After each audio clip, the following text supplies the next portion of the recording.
Hey there, everybody. It's very, very, very early on Friday morning, October 21st, 2022. We're going to talk about football. We're going to talk about NBA, which is still finishing up as we speak right now. The score is 101-95 Clippers with 52 seconds left. There's a lot of action going on. We'll eventually get a final score before the end of the video. Talk about NBA and we will talk about hockey, which was a very messy day. So, first, NFL, and also this is a good segue to understanding how the algorithms are developed and assessments that you can make on them as seasons progress, and you start to learn more about how the algorithm is working in a current season with current statistics. So before this game, I moaned and complained and said, I can't stand this two teams with the algorithm. It doesn't know what it's doing. DeAndre Hopkins is playing, but not recorded because he doesn't have any games. This game's a disaster. They end up being a crazy lead change in the first half where the Saints were ahead, and then all of a sudden defensive touchdowns for Arizona. And it was, I thought they were entering in the score wrong on my phone when I was checking it, because I was like, how did they take a 14-point lead? I'm like, they were just down. Like, what happened? Well, then there were extra points at the end of the game. Messy, messy, messy game. And the algorithm gets the winner wrong. But I mean, I told everybody to stay away from it. So it's one of those things where at least the algorithm told us this was going to be a problem from history. So we'll worry about this weekend. This weekend, there'll be a video for subscribers going up on Saturday, and we'll make it public on Sunday for everybody else. And we'll see if we can have a better week 7. We are due, because looking historically at how things have gone, like 6-7, week 6, 10-6, I guess, in week 5, 7-9 in week 4. But you do want to see wins at the top, and but 7-9 in week 3. We haven't had a breakout week yet, and I'm not going to show week 7, so we'll worry about NFL tomorrow for those who subscribe. If you would like to purchase a copy, I believe I have it on sale for $40, and you'll be able to update it with RotoWire. There are videos on how to update this file. When you get a copy, it is very interesting to review for the weekend. Next, NBA. Is this game over yet? It's 101-97 with 6 seconds left.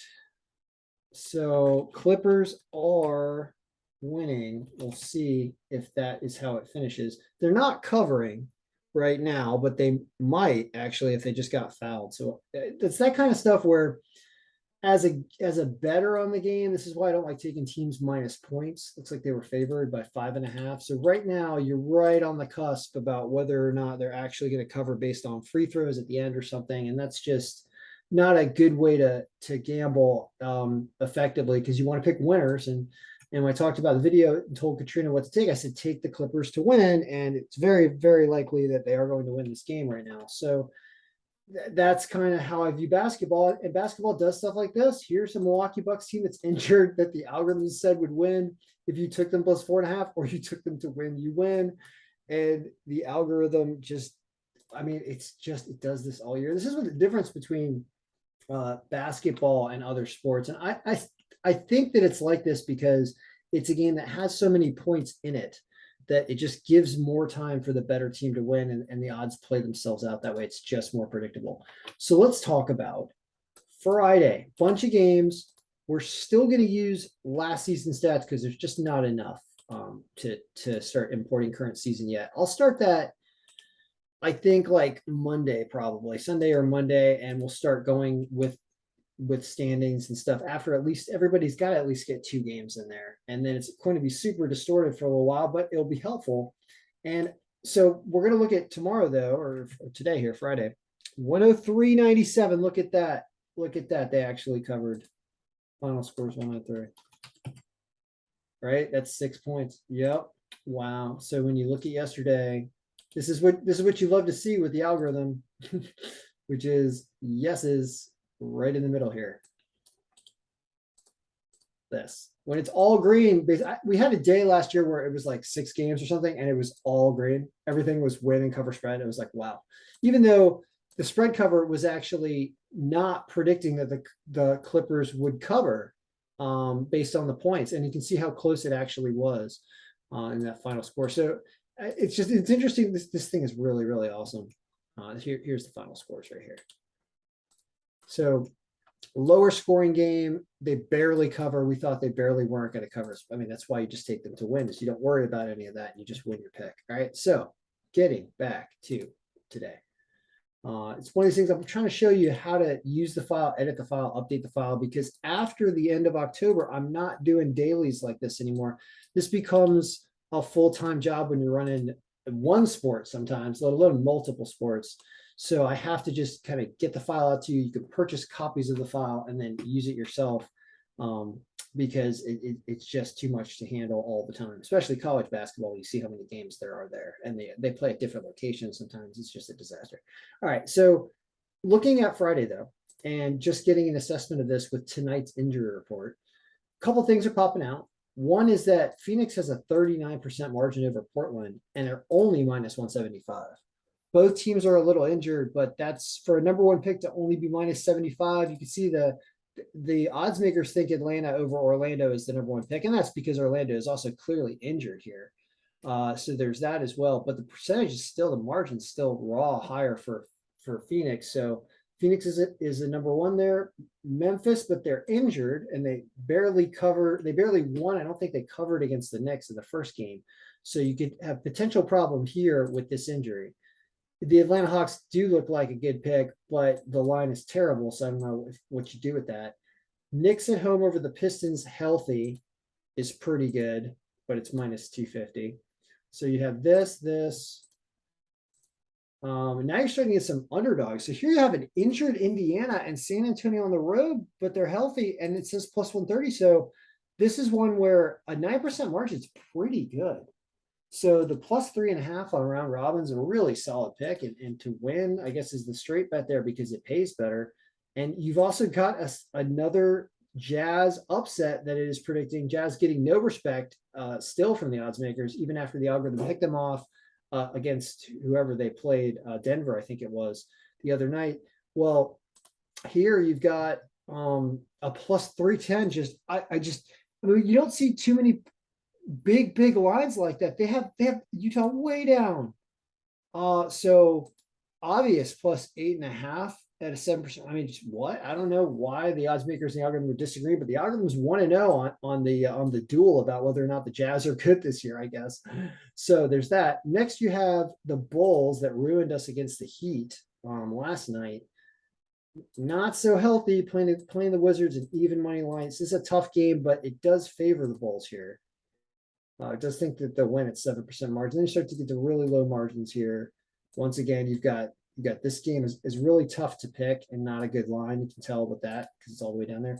Golden State should apparently not be favored this much over Denver all the way down here, which is weird. Charlotte is an underdog, but not that healthy, and the Raptors are an underdog. But these are tough games that you're not going to hit all the time. You're really going to do a cutoff at right around 10% margin. So you can see that these two underdogs are under 10% margin, but taking them plus the points is pretty solid here. And then you got Phoenix and you've got the Knicks to win. So it looks like there's 4 in there. NBA is either just enough to kind of look at and do some assessments on and remember, hey, how have we done in all the games so far this season? First 3 days. We have gone 12-4. And the spread number is confusing. So I need to reprogram it because it's not really counting the spread. Really, you want to look at spread cover number over here. You want to look at this thing and see if this thing was positive and whether or not there's a yes here. So looking at all the days, if we sorted this, I did this in the last video too, which is more sort options, descending by spread cover plus. So they're going to come up in order. And yeah, you want to be winning spread picks descending down like this. And it is 4-1 in the top 5, but then it gets messy here. And sorry, it gets messy here, but this is where it starts to go negative. It's weird that these little negative ones are winning now. So the point projections are not clearly working all that well yet, which makes sense because we don't even have current season stats in there yet at all. So we're just kind of doing pretty well off of last year. All right, so that is the update for those two sports. Now let's go over to hockey and go through the mess of the hockey game. So Hockey's of all of the three algorithms we just went over, this one is the least predictive. I've always said that about hockey. It's my favorite sport to play and watch. So I try to make it work. It's a tough one though. 4 and 8 day. When you go game by game, like Boston barely wins in shootout, doesn't cover. That's a win for us too. Like yikes, hockey's tough. There are not that many goals sometimes. Toronto almost blows this game to Dallas, and that would have been a nice pickoff for the algorithm. The algorithm does win Dallas +1.5. You have to look at that. If it favors an underdog, do they cover +1.5? At least Dallas does there, but it's still a loss. Montreal was the best pick on the board, and St. Louis coming in here, and they just changed out Connor Ingram instead of Vamelka, I think, for Arizona. Bad goaltending matchup. Toronto makes no mistake and was never in doubt and crushed in this game.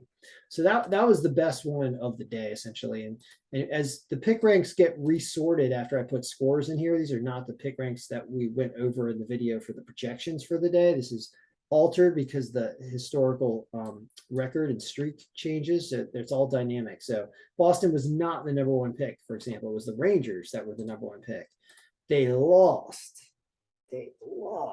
I mean, they lost. And I mean, San Jose came out, got a lead. I think it was the Rangers came back and then lost, right? Is that what happened? Yeah. Never come. So that sucks. It's hockey. It sucks. Happens. Washington blows a 2-0 lead and loses. Boy, not good times as a Caps fan here. Bad times losing to Ottawa and Ottawa blowing a lead. Darcy Kemper not playing like he has a Stanley Cup ring, playing like he's got, sieve holes in his jersey, apparently. I don't know what happened here. So that stunk. It was rough. Pittsburgh, clean win. I didn't even say anything about playing this game. I mean, why didn't I? I don't know. I glossed over it because I knew it would be a win. That was. Okay, funny things when it came to ties. I said play the tie in the Nashville Columbus game, which actually was tied until a minute left in the game. It was tied, and then they got a late goal. And I said play the tie in the game between the teams that do not know how to win in Vancouver, Minnesota. And that was a perfect prediction. As you can see, the power projected adjusted score was exactly what happened. Minnesota comes back in the third period and then ties it and then wins it in overtime. Vancouver, they must be setting a record for the number of losses come from behind losses, essentially, that they've allowed other people to do in a row or something like that. It is every day they're blowing a third period. That is essentially a curse, and they need to break out of that. But funny. It's a loss here, but it's a tie, and it is a 3-3 tie where somebody wins 4-3. So this is like that's a really good score predictor there. And the conflict between actually there isn't really a conflict between the power percentage. It says Vancouver all the way, but they both just you had to know that they both are not winning, right? Now somebody has a win. Finally, Minnesota gets a win at home. Carolina fought hard. Sorry, let's go to the Islanders stinking it up. This game, I want to understand why the Islanders were asleep. Like there must have been something in the water, or now all of a sudden I have to be like, well, are the Islanders sick? Like they just looked awful. There was, I think it was like 15 minutes before they had a shot or something, and the fans all of a sudden clapped when they finally got a shot. Terrible. So I don't know what happened in this game and why they got run over, but I'll keep an eye on that for next game because that was not a good performance. Carolina did fight. They kept going down and tried to keep coming back. As you can see, Edmonton finally gets the offense that they're lacking here. And that's why this score is wrong. But Carolina still gets the 4, right? So it's just one of those where Edmonton did outscore them. And I guess Anderson had a really rough first period. Buffalo wins this game. And just they looked good. Calgary looked like they were standing still. I have never seen a bunch of statues when I turned on that game. Boy, were they slow. Whatever. Odds makers had this crazy up on the list. I at least told you to avoid it. I bet the over, and that was easy money, obviously there. So weird game. Buffalo playing better, going in to play Vancouver, I think, coming up. The Winnipeg and Vegas, this was never close. It was 4-0 in the first. It did have Vegas all the way through, but not as much as it actually happened. So Vegas looking solid, looking like they are a solid team, especially how they played Calgary. And here you go, walking over Winnipeg pretty easily. So tomorrow, I do have a preliminary look ready. It's only a few games, I believe. Yeah, 3 games. And we don't have the updated stuff in here yet, but we'll do that tomorrow and email it out. But this will be the only video with projections for hockey and basketball tomorrow. So number one pick, it says Florida will beat Tampa Bay 4-2. The only team to beat the Flyers, right? Florida. Well, you're gonna get almost even money because this is the Battle of Florida. They're both good teams, but it does say that Florida's better. So there's that. Second pick of the day is Detroit over Chicago, and it's only -125. That's an excellent line. Chicago has really not been impressive at all, and Detroit has been like a team on a rise with Iserman or whoever came in there, right? I think is turning things around, and they are looking better, and they have had some heart. So that's a really good line there. And Colorado, Seattle, it's a bad line, but it's saying the over. So these two are solid lines, and I think you're going to see a better day on Friday because the one of the two picks look good. Colorado's coming off a loss, but taking on Seattle, I do this seems like more goals. I understand why. That's 8.5 goals. There's 8.8 in Detroit, Chicago, but that's because Detroit, it's overweighting Detroit a little bit because it says Chicago is so weak. And Stalock's terrible. So there's a lot of good bets to make on hockey tomorrow right now in that Florida money line, Detroit team goals, Detroit to win. And those are three nice ones. So that's the hockey look. They did the NBA look, and the NFL video will be tomorrow as I review everything and go over everything. Dude, should we take a look for anybody? Yeah, let's take a really quick look for anybody who's still watching this video. This is what it looks like right now. I've done most of the review, but I haven't done like the review. You can see where the Saints were all the way down here anyway. And what's it got? It's got a lot of favorites up top. So the odds makers are with us. We have the Colts. Ugh. And what else? Boy, some ugly lines and some dogs at the bottom. This is an ugly board. Yikes. Yikes. I think there's gonna be a ton of points in the Ravens-Browns game. An alternate projected score-wise here. Got to look at the alternate. I want to roll these two together for a second without looking at lines. I know, but we went football, didn't we? Yeah, I just want to get it done. I'm going to be on the road tomorrow. My kid's got a hockey game like out of state, trying to pretend like he's a travel hockey player. I'm going to be busy. There won't be any sports betting video stuff going on, so we just can look at it quickly now. But what is happening here? Cleveland's defense is 55% injured as of the injury report, and Baltimore's injured. A lot of heavy injuries here. Oh, San Francisco got Christian McCaffrey, they said. Carolina is just selling house. Is Carolina playing? Yeah. Tampa Bay versus Carolina. Yeah, here's a game Tampa Bay might actually win. I wonder what the line is there. I just want to back up for 1 second for the reason that I compared these two. Is you get to see the defensive injuries. And so, oh my gosh, yeah. Carolina, they couldn't rig that game for Carolina to win. They're in dire straits with what they are doing. They're clearly having a garage sale. They got rid of the coach. They got rid of McCaffrey. Is there anybody else who has a name there? Because they're going to be gone too. Atlanta hurting, but it hasn't seemed to matter. Cleveland really hurting, but Baltimore too. Denver hurting against the Jets. What's that line there? All right, so we are all about the Jets this season, huh? That's funny.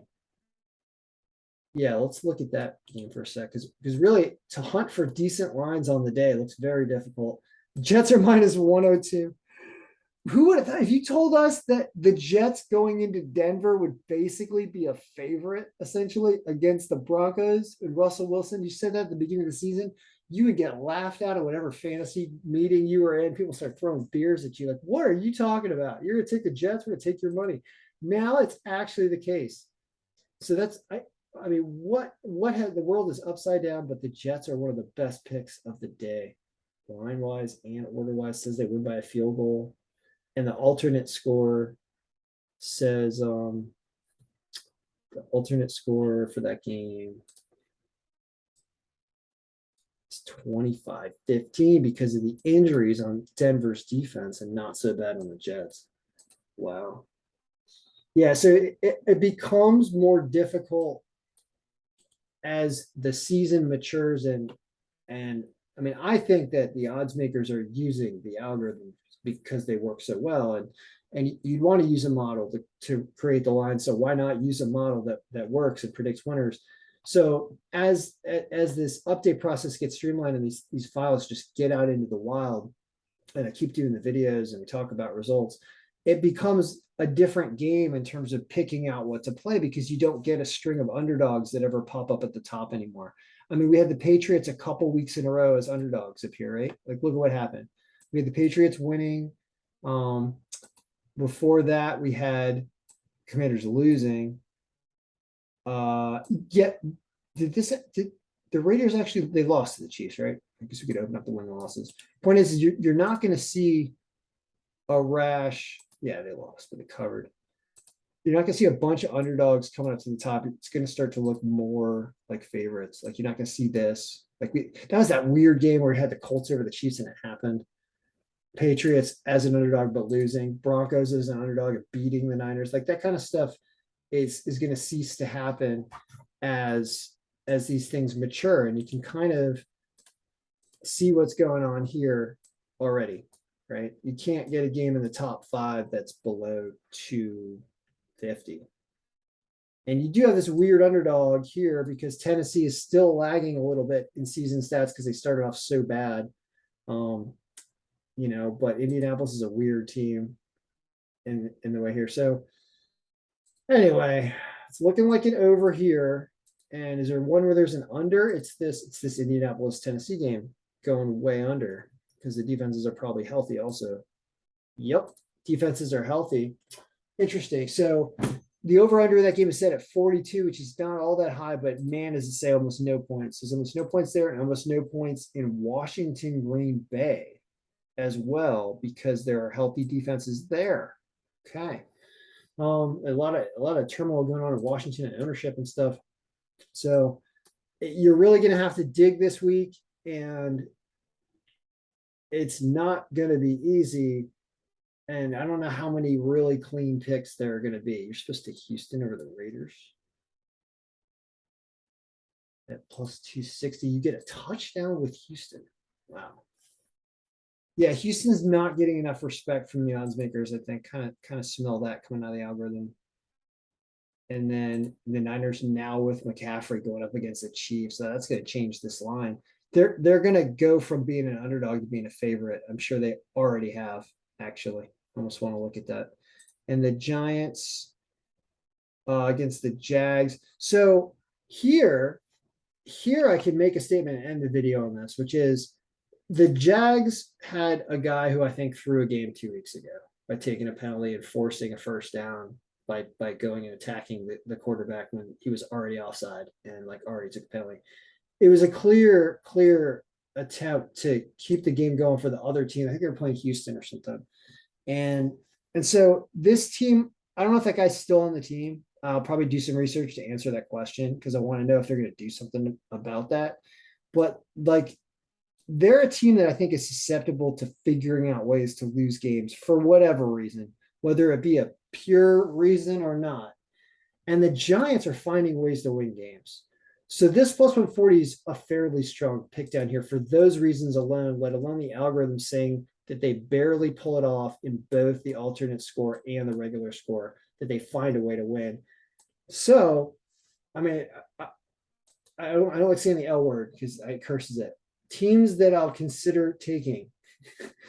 Actually, can McCaffrey even play on Sunday? That's a good question. I don't even know. Probably can. But all right, Giants, don't know what to do here yet because we're waiting on information. Dallas is minus 303. Yeah, why does the algorithm? Yeah, algorithm has 2 kickers for Detroit. Makes me want to remove one of them, and that'll lower the score there. This is one of those little things you can do. Detroit has Everlay or whatever. If I moved him to being like a free agent or something and refresh, you'll see that the kicker amount I think goes down a little bit for them, and the projected score probably changes. Instead of 25, they have to resort. Descending by margin of victory. It's still 26-25. Actually didn't change. So why is that? Should. Yeah, I don't know. Gives it a closer game. I've talked too long. It's a long video. But that game's over, and the Monday night game is. This is just going to be the football video. I'm sorry. I gave it away for free to everybody. I got too many things to do. Patriots are not happening until Monday night. So until there'll be an update with more updated stuff going out to subscribers and stuff like that, because this will change as injury report changes. We didn't even talk about who the questionable players are, for example. Like the Ravens. Is Lamar Jackson questionable or something? Yeah, he's questionable to hip. Hips hurt. Yeah, there's a whole mess of stuff we haven't even looked at. We can do this forever. Just do this stuff forever. So we're just gonna cut it off and do the video. So, but the Sunday picks, what just changed? We didn't talk about the Chargers game, right? That's because it's minus 250. Yeah, Seattle in trouble. Of course, Tampa Bay, because how could Carolina possibly win? Miami over the Steelers is minus 303. Oh my God. That seems like too much. Tua back, or what's going on there? Cincinnati over Atlanta, but the line's bad. Oh gosh, it is rough week. It's like Houston +7. Almost Houston to win. Like you're supposed to take Houston to win as a straight bet. The Jets to win. I mean, what do you over? Oh yeah, the algorithm overestimates Washington for some reason, so we can stay away from that. Except the under is a good pick in this game. So you get the Jets, Texans either to win or +7. It's definitely +7 on round robin. Under in this game. I won't worry about this. If McCaffrey's playing and you can get some kind of even money line on the Niners, you probably do that. And the Giants to win because it's +140, and if you get them with a field goal, which also sounds like a really good pick. So very interesting week. All right, guys. That's the setup update for Friday and football weekend. And don't expect any other sport algorithm videos out of me until like Sunday or something. Because like I said, running around doing other stuff. All right. So if you want to purchase copies, go to kidbraverman.com, follow the links, and may all your picks, of course, may all your picks be winning.